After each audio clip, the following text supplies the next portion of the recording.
Good evening, everybody. Welcome to Shop Talk, hosted by the Triangle Area SQL Server Users Group. So, I don't get to promote Data Architecture Day anymore because that has already passed. This is the last time you'll see this promotion. But I did want to take a moment and talk about the aftermath of Data Architecture Day. It turned out to be a really good event. I enjoyed it a lot. It was great seeing 11 good presentations, great speakers, really interesting mix of topics. We had, in total, I've got a few numbers, 376 unique viewers.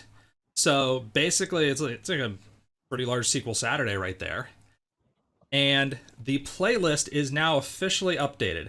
I uploaded all of the sessions over the course of today, and I'm going to put this into the meetup chat, or the meetup post for Data Architecture Day.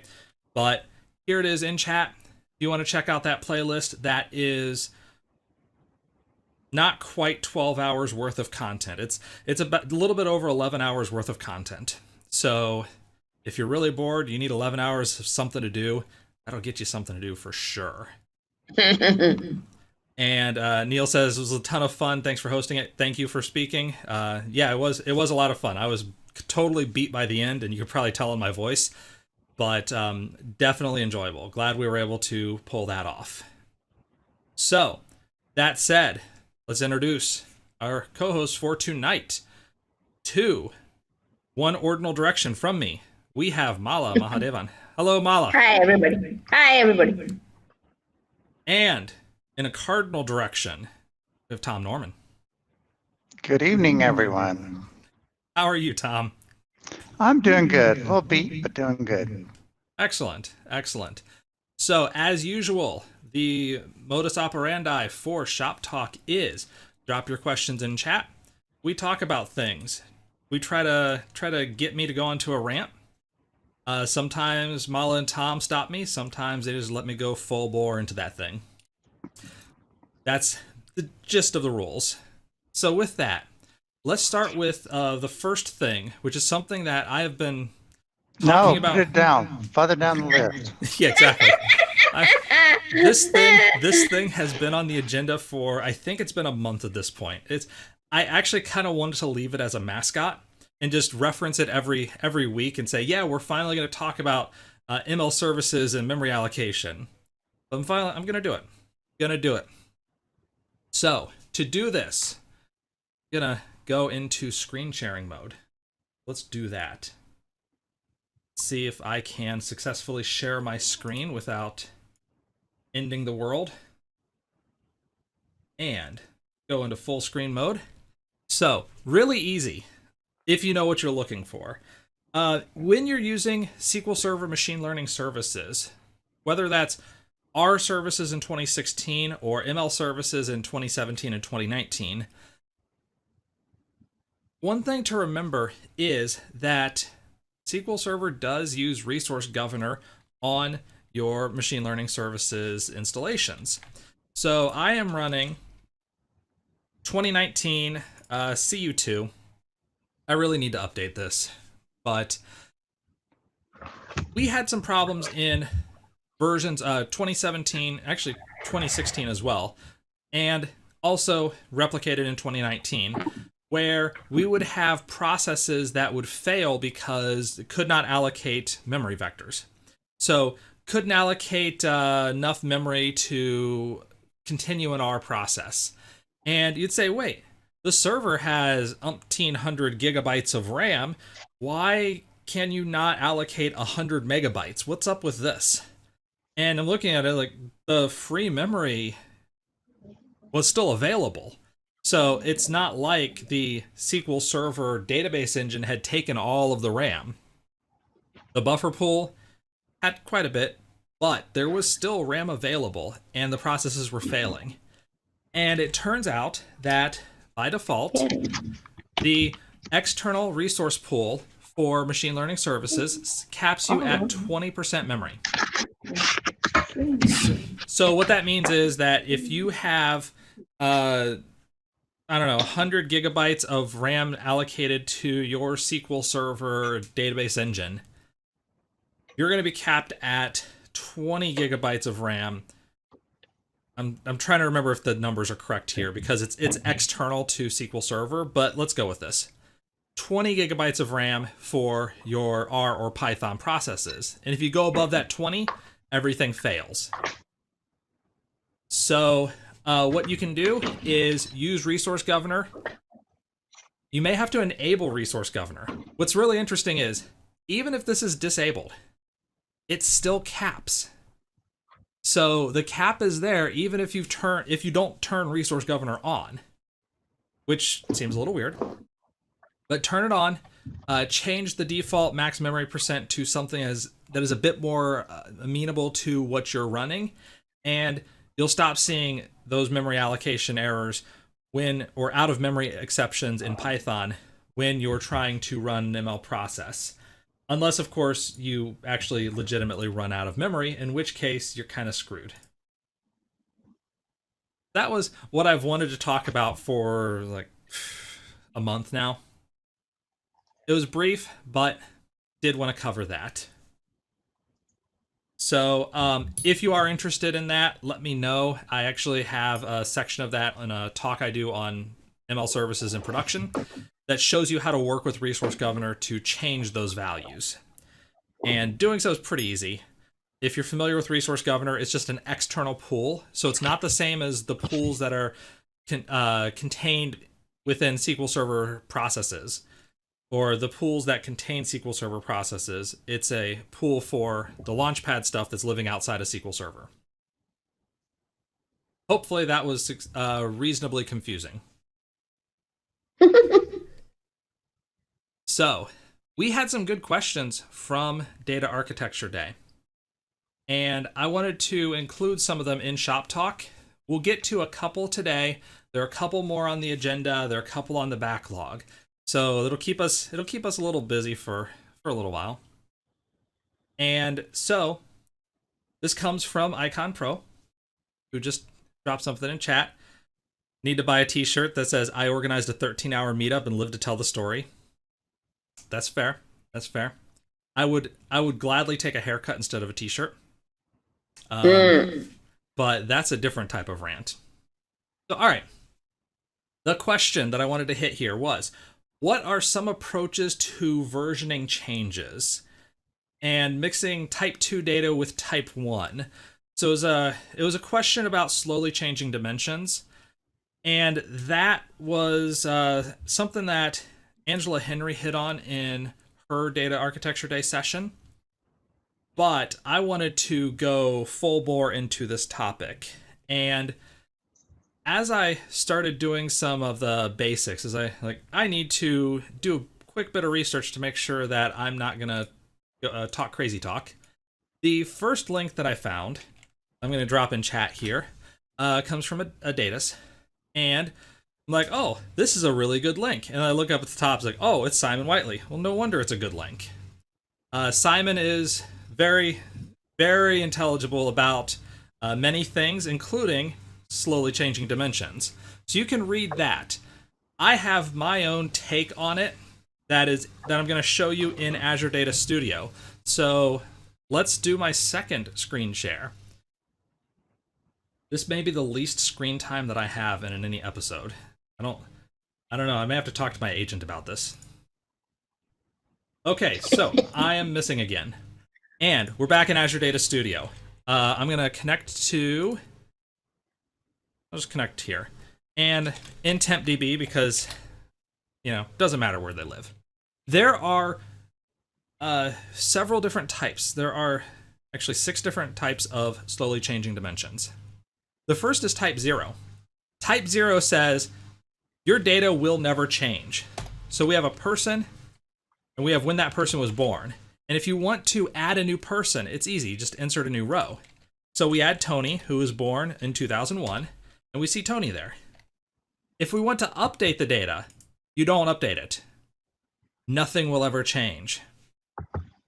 Type 0 dimensions are kind of useful for lookup data, but in what I would consider any realistic scenario, you're not going to see too many type 0 dimensions. I mean, you'll see it in like the date dimension. you don't typically update the date dimension. Like January 8th doesn't become a Tuesday when it was a Thursday. Not usually, at least. Not unless you've been drinking really heavily. So a date dimension is one of the rare examples of a proper type 0. More frequently, you're going to see a type 1. And type 1 I define as history. Who cares? So we create type 1, and you'll notice that the structure is exactly the same as the type 0. What this tells you is that these are not rules built into SQL Server. These are rules built into how we query data, how we work with the data. So I create my type 1 dimension, and I say, we're going to add Tony.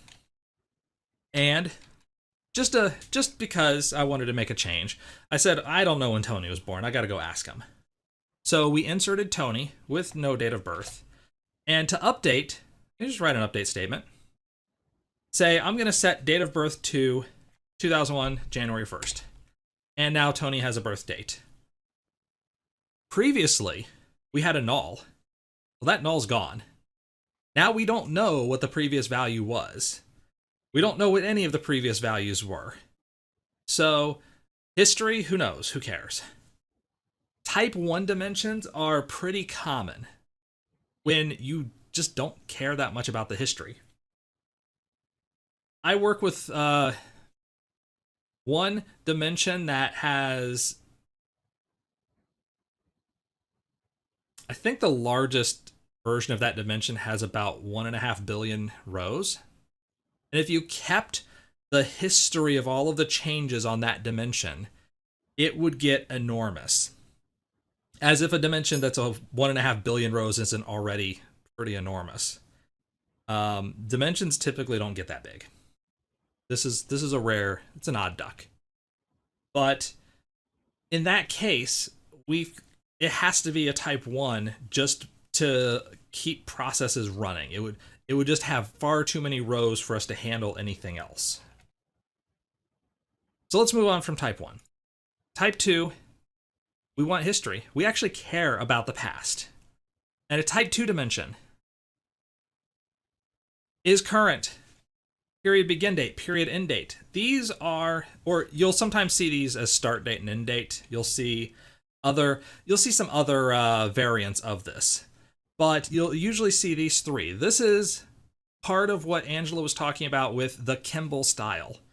These are signs. If you see these in a dimension, these are signs that A, it should be a type 2 dimension. B, the person has at least cribbed the Kimball method. So we create this dimension. We say boom. Now I'm going to insert a new row. To do that, now we have a name and a favorite color. So we have name, favorite color, and we have our metadata. We've got to keep track of this stuff. There's some more stuff to keep track of now. Tony's favorite color is green. And by the way, this is the current row. It is valid as of right now, and it's valid until the end of time. So we run this, and we now have when Tony's favorite color was green. But, people are kind of fickle. Sometimes Tony's like, I decided my new favorite color is puce. Might be the only person whose favorite color is puce. But Tony is Tony. So to make this update, we need to do 2 steps. First, we need to update the current dimension. And say, all right, is current a 0? Period end date is now. By the way, now is get UTC date. So we're saying, we're done. Tony's current value is no longer current because we're going to insert into this the new value for Tony. And it is now the current value. And it is valid from right now until the end of time. So we would do all of this in a transaction. That way, we get the atomicity properties. So we have history of Tony's favorite color over time. And where this is valuable is when you're working with time fact tables. So how do you change the color? John Fan, it's 2 steps. We updated the current step to say it is no longer the current favorite color. We added a new row that says this is now the new favorite color. And if we have fact tables that are based on time, maybe let's say purchase behavior, the things that Tony has purchased over time, and what we'll see is that during the period of time from 7:14 to 7:15 p.m., Tony made a huge number of purchases. Most of them were probably green. But when he changed his favorite color, he starts buying puce instead of green. So we can see that behavior and understand why his behavior changed. So that's where type 2 dimensions really play. That is, I need to know how did behavior or why did behavior change? And the way you do that is by going back to the dimensions and understand how they changed. Now, this So Kevin, yeah, go ahead. so question for you. You've kind of built that into the main table there. Would you ever use a temporal table to do this for I had the you? exact same question. That's good. That is a really good question that both of you asked. So the short answer is no. The long answer is yes. I was going to say yes. All right. Here's my reasoning. Sorry, John fan. I keep forgetting I need to turn the volume down. So echoing should be done now. All right. Why do I say short answer no, long answer yes? Because no is fewer letters than yes. So temporal tables are essentially two separate tables. One of them is current values. One of them is historical values. And we'll see this as a different type. The reason I say no for type 2, actually there are two reasons I say no, but the first reason I say no for type 2 is we actually care about the whole history. So when I look at this, I actually want to see these period begin and end dates because I want to tie them back to a fact table that's based in time. So we have Tony's sales behavior from January to October and then from November to December. And we want to see how this stuff changes his behavior in the fact tables. That's reason one why I wouldn't necessarily show them as a temporal table. Now, you can get around that because can't you query it all as one? I thought you could. Can't you query it all as one? Yes, you can. And behind the scenes, essentially what it does is it will it'll union all of them. Icon Pro asks, is there overlap in time? The answer is no. This end date will either be, so this start date will either be equal to or greater than this end date. And based on what you choose, I chose them to be equal.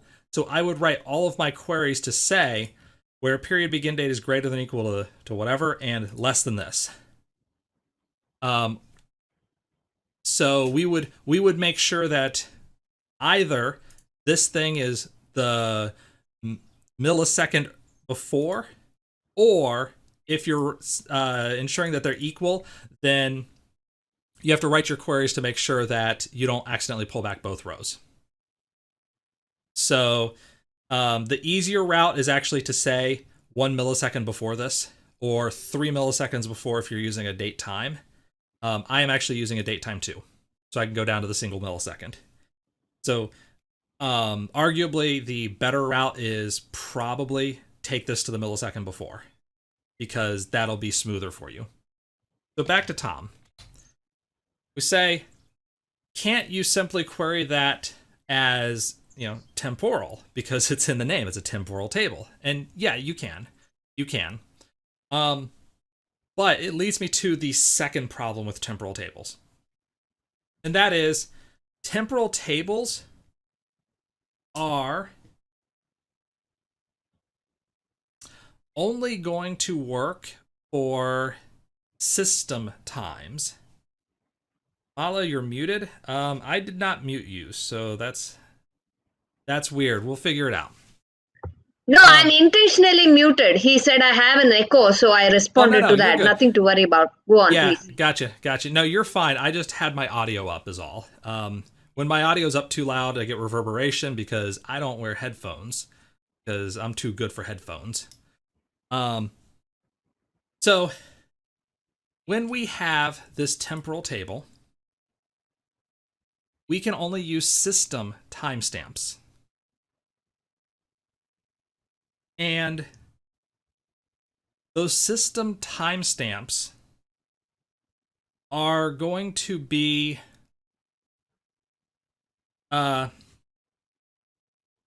basically whenever you inserted the row.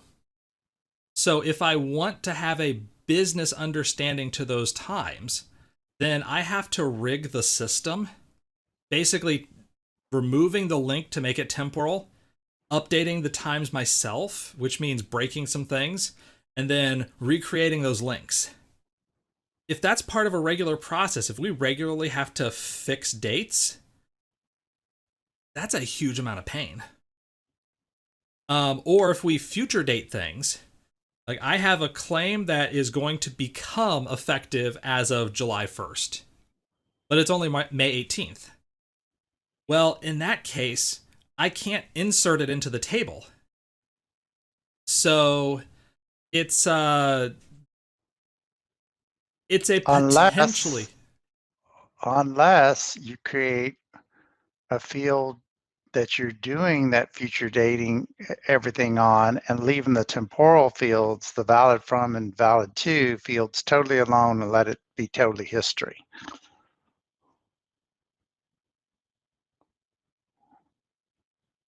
Right? So even in that case, let me know, by the way, John Fan, if my voice sounds any better. I just reset my microphone, so hopefully that fixes it.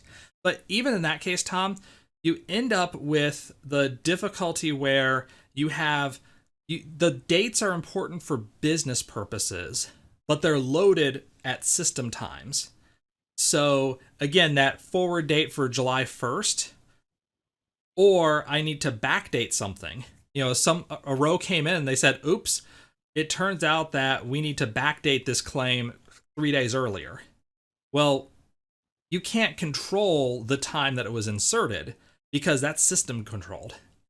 That's my main problem with temporal tables. If they allowed for application controlling time, I'd be much happier with them.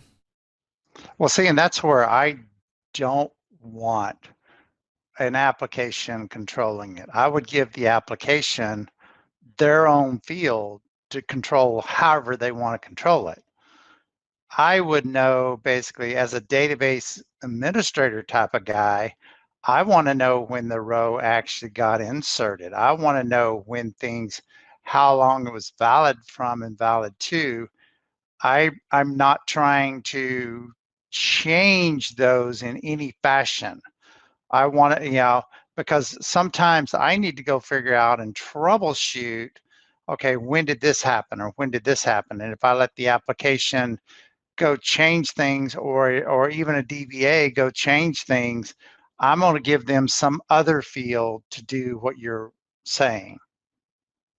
Yeah, you could keep those as your own system record entry fields, but ultimately warehouses are about business queries. They're not about DBA queries. Right. That's the real point. Solomon asks, would it be acceptable to assume the is current status based on a null and end date, or using the end of time to mean current and remove the is current column? So the short answer is yes, it could be okay. What I will more often do is that I'll make this a computed column or a persisted computed column. There are a couple of reasons why you might want this as a separate column. And the biggest reason is the possibility of indexing it. Like if I want to get the current values, then I could index on is current. So that'll be a bit easier to do, obviously, if you have the column. Now, the other side of it is that things can get out of sync. A huge part of the Kimball process is there is exactly one way to insert data and exactly one way to update data, and nobody else is allowed to insert or update data outside of the process. So the process handles setting is current, period begin, period end date. You may have a bug in the process, so the processes aren't perfect, but this doesn't have the same problems of that normalization typically solves in the transactional processing field, where you've got a lot of different applications and potentially different users who can directly update data. The whole edifice of the Kimball model is based on there is a strict gatekeeper who's preventing anybody but the ETL process from modifying any data. And so you can have this sort of redundancy that feels off, especially to a transactional processor. So the short answer is that you can still kind of protect yourself a bit with making persistent computed columns, but there is some value in having the isCurrent flag. And bug in process is a manager or a product owner who demands more than one way in. As soon as they demand that, data starts going bad. And that's where the Kimball consultant says, look, that's how you get bad data. Do you want ants? Because that's how you get ants. Okay, so we talked a lot about type 2. Let's talk about type 3. History is a prior version. We no longer have dates. We just have what your favorite color is and what your prior favorite color is. So to insert, we just add a new row, either without prior values at all, or we could put unknown or no prior value or some dummy value that's not a null, empty string maybe. And we do that. So Tony's favorite color is green. Doesn't have a prior favorite color, or we don't know what the prior favorite color is. So when we want to update, we set the prior color to what the current color was. So what happens is favorite color is puce, prior favorite color is green. Now, this can get pretty ugly. You don't tend to see type 3 in the wild very much because you don't know when this changed. So any temporal facts, this doesn't help you at all. Also, you only get one prior favorite color. So if Tony says tomorrow that, you know what, brown is my favorite color, even though brown's not a color, brown is my favorite color. Well, we know that brown is the current favorite color, puce is the prior favorite color, and green just gets lost to the sands of time. So this is usually not a common approach, but it is available. Type 4 is where the princess is in another castle. This is actually the implementation of what Tom is talking about with temporal tables. You have your type 4 dimension, name and favorite color, and you essentially have a history or an event table of when all of those changes happened. So we have 2 tables. If you want to insert a new favorite color for, new person Tony who has a favorite color, we insert into the dimension. We also insert into the history table. So we have Tony whose favorite color is green.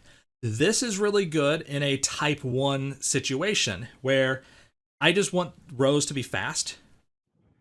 This is really good in more of a type 2 situation where I want to know when Tony had his favorite color as a value. To update, we do a type 1 style update here. We just set the new value. We don't care what the history looked like in the dimension. In the dimension history table, we add a new row. So now we have that Tony's favorite color is green. Now Tony's favorite color is puce. And if we want to know the range of time in which Tony's favorite color was green, we could query this and use a window function to get the next value. So lead, 1 to get what is the next date time. And if it's null, you could set that to the end of time. Or you could track valid dates and end dates. In a classic type 4, you don't actually store the start and end dates, you just store the event dates. So this is more of an event history table. You don't see type 4 very often in the wild. I'm a little fond of type 4, and I never create type 4s. But there are cases where creating this sort of, and the Duke mentions, it's like keeping a log. Exactly. This is essentially an event log. I have a strong dislike for type 5. You know what? I didn't even see type 5, so apparently I dislike type 5. Oh, okay, for type 4. I was going to say, I dislike type 5 so much, I don't even have it. So the Duke mentions a strong dislike for type 4. And yeah, no, I get that. I don't know that I ever actually see this around. Now, that said, I do like the event log style. Not necessarily for a dimension, but if you need to keep that historical set of events, it means I don't have to update any prior rows, and I can treat it as sort of a queue that I can parse through, or a stream that I can parse through over time. Essentially, I'm creating a poor man's version of Kafka right here. And that can be really useful in situations. As part of a warehousing project, I do agree that type 4, where the princess is another castle, it just doesn't, it feels like it should be better, but it's not. And type 6. Type 6 is what happens when you're the last person to suggest an idea in a brainstorming session, and everybody took all the good ideas.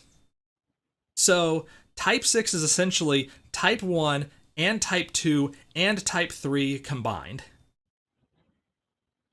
Mala asks, why would you need type 3 if you can just keep a changelog and use window functions? I don't think you need type 3. I mean, I'm not a fan of type 3, to be honest.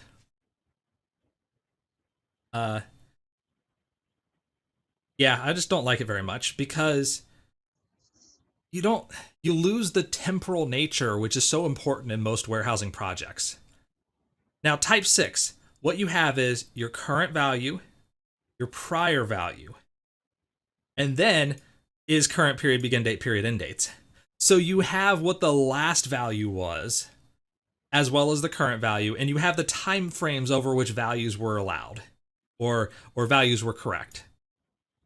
It seems like a bit much. So here's Tony. We insert a row. Tony has no prior favorite color, and it's valid from right now until the end of time. Now, Tony changes his color. And so again, like type 2, we're going to set is current. We're going to set period end date. We're going to insert a new row. So the mechanics work a lot like type 2. But we have that type 3 prior favorite color. And where I don't like this very much is, in the cases where you actually need it, I think that you would be better served by using the lag function to get the prior row. Because as soon as you have more than one type 3 attribute, you may have favorite color, hair length, favorite band, and a few other things about Tony. And as they change, yeah, you may know that Tony's current favorite color is puce and the prior one was green, but that change may have happened 6 months ago. Assuming your SQL Server accepts lag. Okay, if you're using versions prior to 2012, things change. I know that people... lag is ISO SQL 2016? No, lag was introduced in SQL Server 2012. Yeah.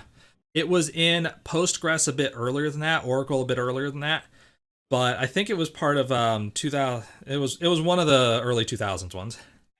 But yeah, it's in 2012. If you're working with prior to 2012, then you're right. You have to find some other way, like a self join or something nasty. So maybe there's some value if you have old style hardware and old style software. So, what was John's favorite color on July 4th, 2019? Searching where the date is between start and end date is so much easier than searching on a type 4. You're right, that is true. And that's one of the reasons why type 4 tends to be rather uncommon. So these are the 6 types. 5 plus, I swear nothing will ever change. So with those 6 types, that's how we're going to handle versioning changes. And can you mix types? The short answer is yes. You can definitely mix types. You can have certain attributes that are type 2, where I care about this thing, insert a new row for it, and other attributes which are type 1. You know what? I don't think that there is any historical significance to the value. Just keep the latest version in there. So an example of that might be, let's say height. We'll pick height. And we measure Tony on a regular basis. And we don't think Tony's height changes his purchasing behaviors very much. So anytime Tony's height changes, we're going to just update the height. We don't care.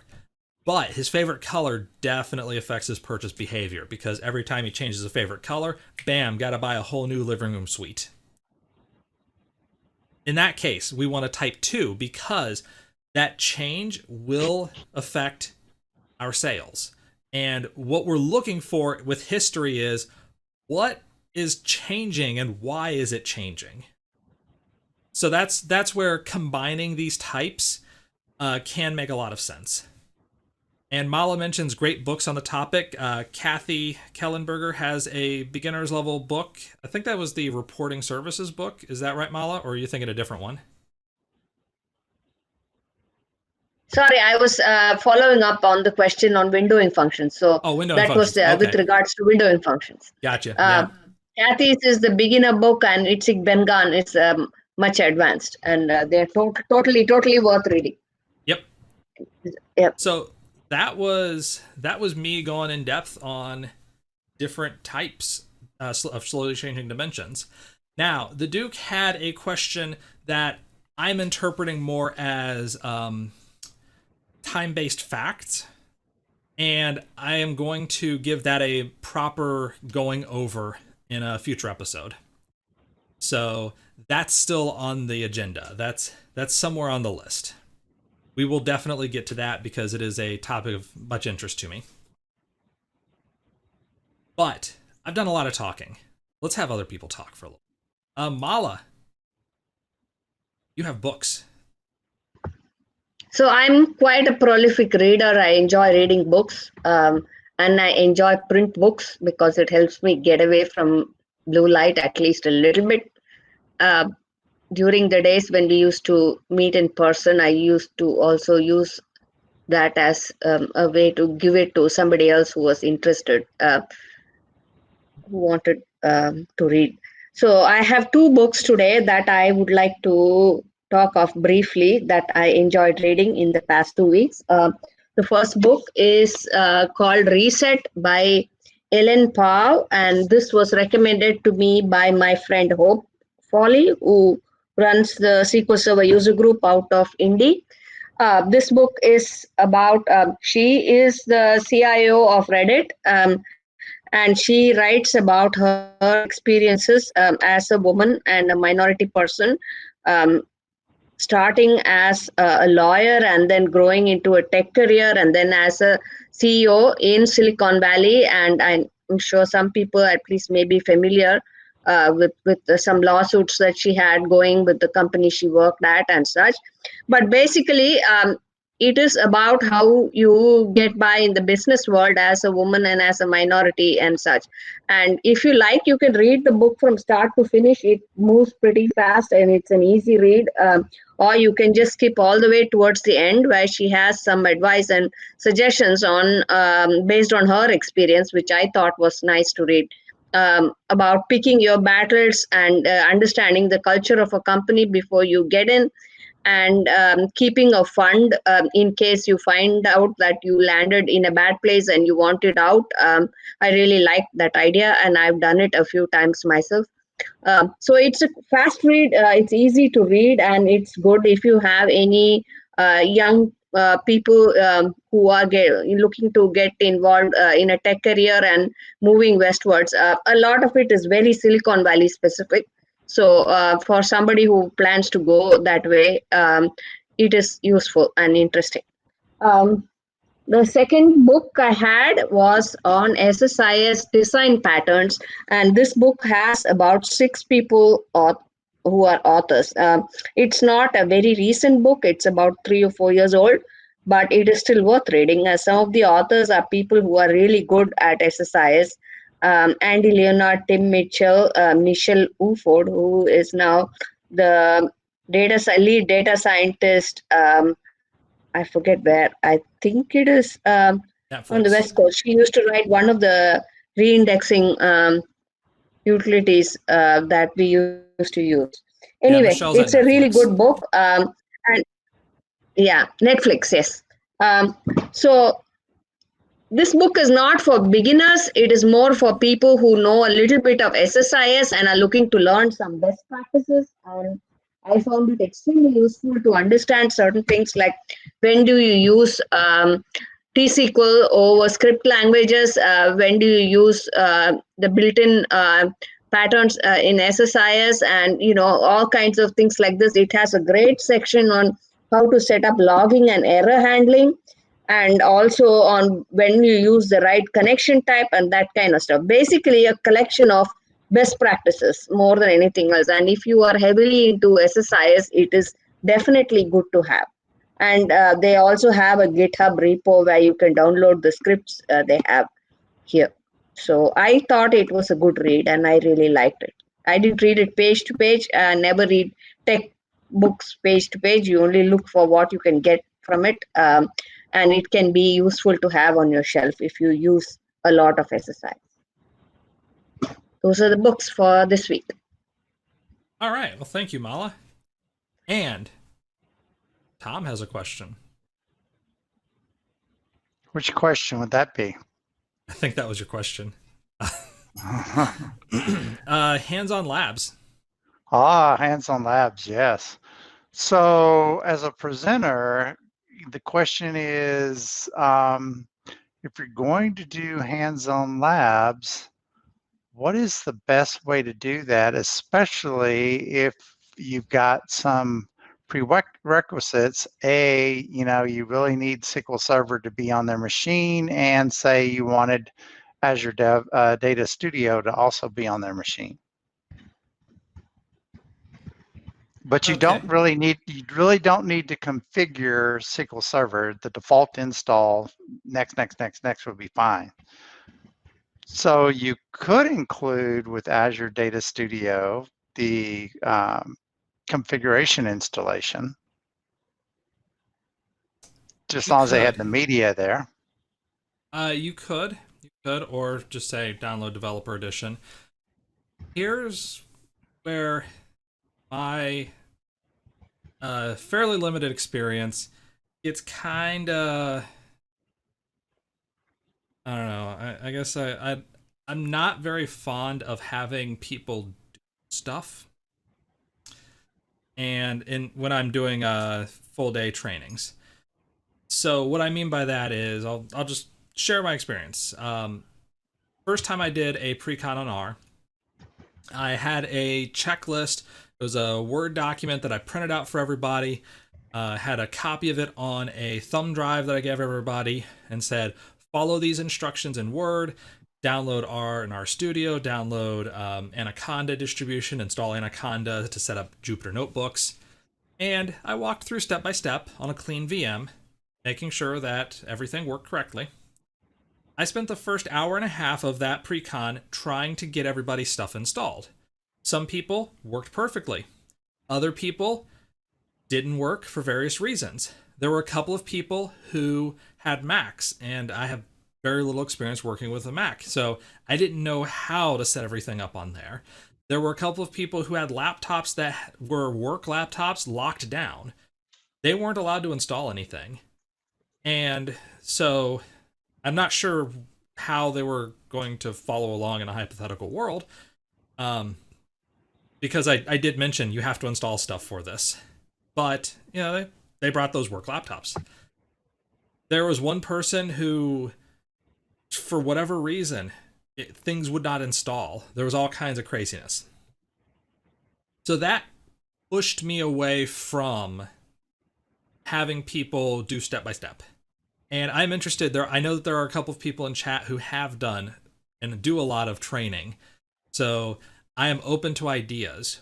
What I've come up with is, at least for this R training that I do, I have Azure notebooks.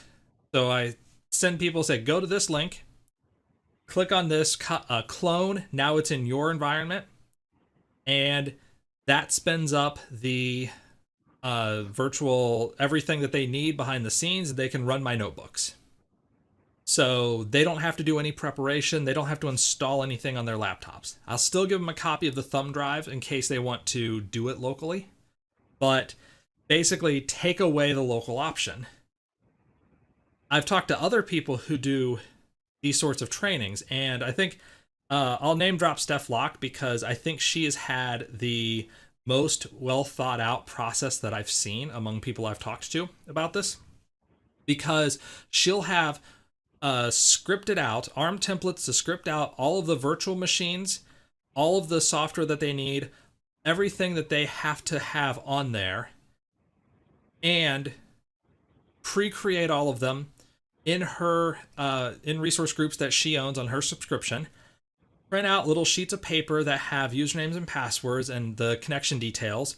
And for each person who comes in, get a slip of paper that says, here's your username, here's your password, here's where you connect. You have everything that you need built in here.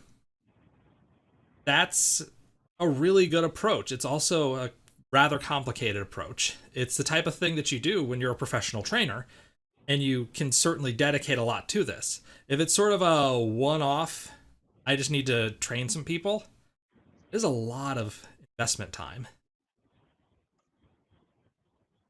So, you know, I could see doing things like, if you can set up a Docker container, maybe.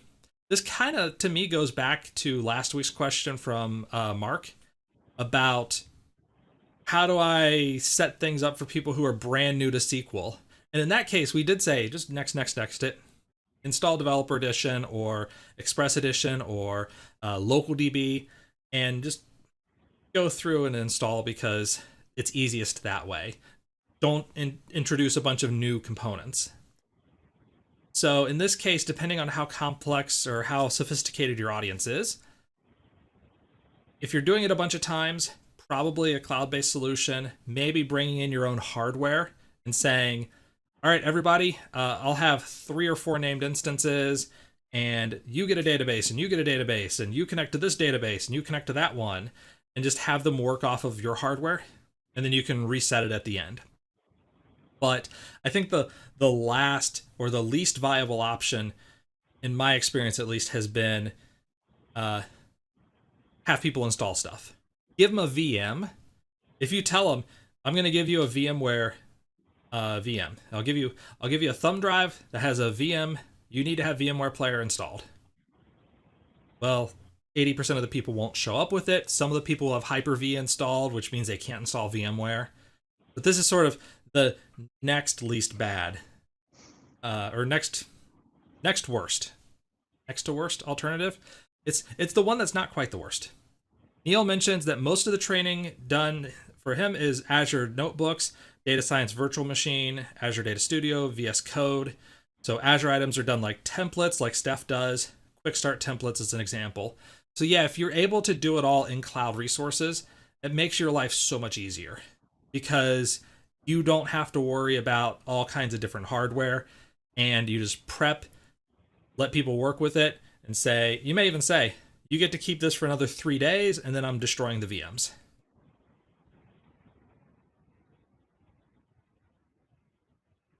Interesting, because containers, you may not have the correct capabilities also on your laptop to do a container. May not have the correct capabilities to do containers. Yeah, that's quite possible. And you would need to configure that. You have to have Hyper-V or Windows Subsystem for Linux version 2 and the latest iteration of Windows 10. More likely you'd need Hyper-V. Right. So containers may not be the best option either in that case, unless it's containers on your hardware. So for the type of things that Tom is doing, it's mostly going to be, you mentioned encryption related, database encryption. Yep, it'd be database encryption related. Yeah, so in that case, I would probably still push Azure VMs if you can. Cell phone hardware, you can't. Those are both, I think, better options than telling people to install SQL Server and trying to walk them through it. But that's what I've got. Very interesting. Better to know, it's better to know when you're going to try to do a lab like that, of what other people have experienced and the issues that they had versus walking into it being the very first time you've done a lab. So Yeah, that's true. So Solomon asks, could you set up containers on your laptop, one for each person in training, give each their own IP address to connect to? Yeah, that's another version of the put it on your own hardware solution, with the upside being that you may not have to bring in additional hardware. The downside being for certain demonstrations, if, say, SQL Server on a container doesn't do what you need it to do, then containers are out. So that caveat in mind, yeah, containerize on your laptop is viable. Now, when you have 20-some or 30-some people all trying to hit your 4-core laptop, that might be a problem. Might be a problem, especially when you're trying to present. So that's the trade-off. Life is full of trade-offs. That's what I've got. That's my words of wisdom. The only words of wisdom I've ever had. I just keep throwing it in situations regardless of whether it fits. Gonna need a bigger boat. Exactly. That is exactly the philosophy. That's why Tom's got that like 256 gigabyte laptop. It will 2 do terabytes a lot. of RAM. And a spoiler. I wish it was that big. So okay, last question of the night is a doozy. I think I may have to punt on the last question of the night because I have a lot of notes. So I will happily take questions in chat. Mala and Tom will definitely take questions in chat as well, even more happily than I will probably. So one question I was wondering, and it is maybe early, so Kevin, don't be mad at me, is that, is anyone interested in any focused events like we had on data architecture? Do you think, what are some of the topics you guys would like to hear, have an event on, if you want to have day-long events? So what does Mala want to volunteer me for? You guys get to decide. That's... I didn't say anything about when it'll happen or how it'll happen or anything. just openly soliciting ideas, that's all. Refactoring. It's a good topic. There is a lot in there, yes. the question would be is, what are Interesting. you refactoring? Yeah, that's true. What are you refactoring? So probably would be data. How do you actually refactor in a database? How do you modernize your databases? And I know that there are several people who have talks on this. I actually have a book. Let me see if I can find Lisa's book. It is... That's the book. Oh, the legacy database thing that Lisa wrote, right? It's on my list of books to read. Yep. Yeah. That is exactly the one. I'm looking for it. I can't find it in here offhand, but I'll find a link to it and put it in the show notes. She's got a book on the topic. She's done talks on the topic. I've got a talk on the topic. I've seen half a dozen other people talk about it.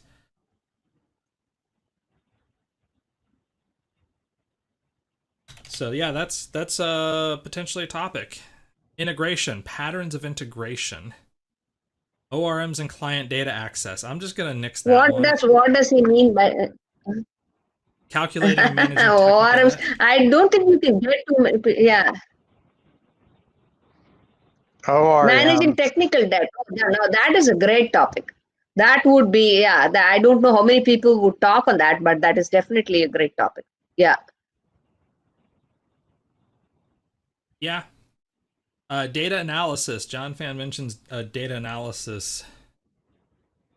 That's again a little difficult to get submissions on. Could be.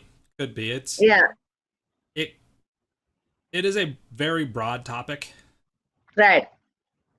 So what exactly does he mean by integration patterns?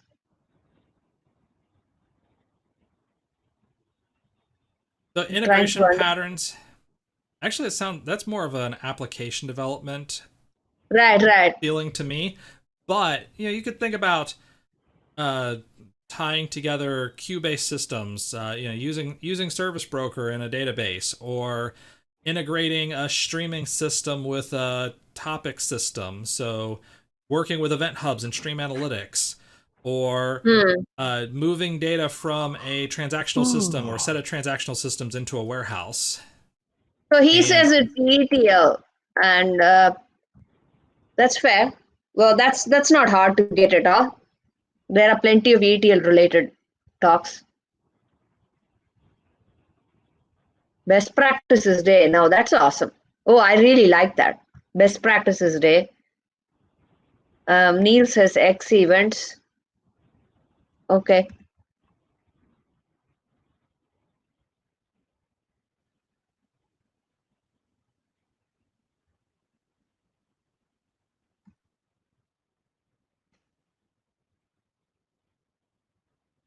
So those are some ideas. If you have more ideas, keep dropping them in chat. We'll take notes, and eventually Mala will convince me to do another one of these. Don't do this. I like that.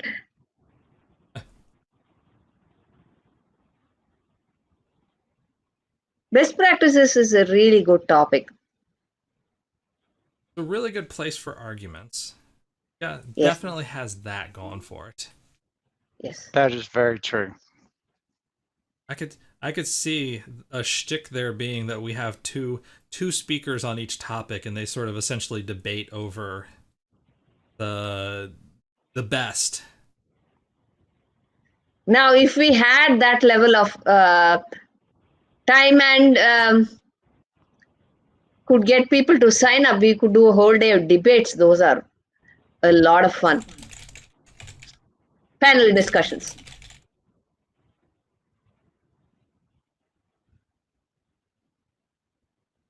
Yeah. Mm-hmm. Spaces versus tabs. Spaces get you more money, but tabs feel better. That's where I stand on this. No Oxford comma day. Oxford comma day. I am fully in favor of the Oxford comma. Definitely eats, shoots, and leaves instead of eats and then shoots and leaves. All right, plenty of ideas.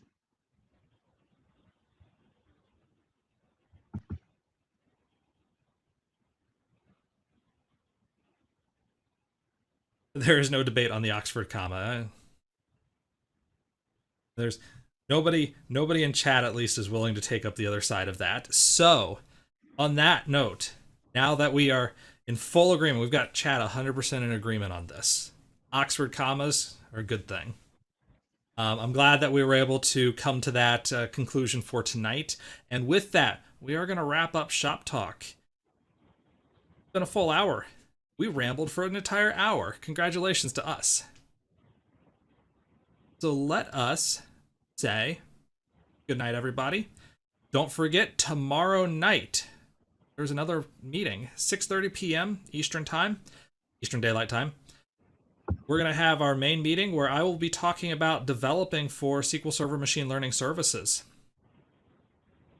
So, with that, everybody, have a wonderful evening. Good evening. Thank you and have a good night. Bye-bye. Bye.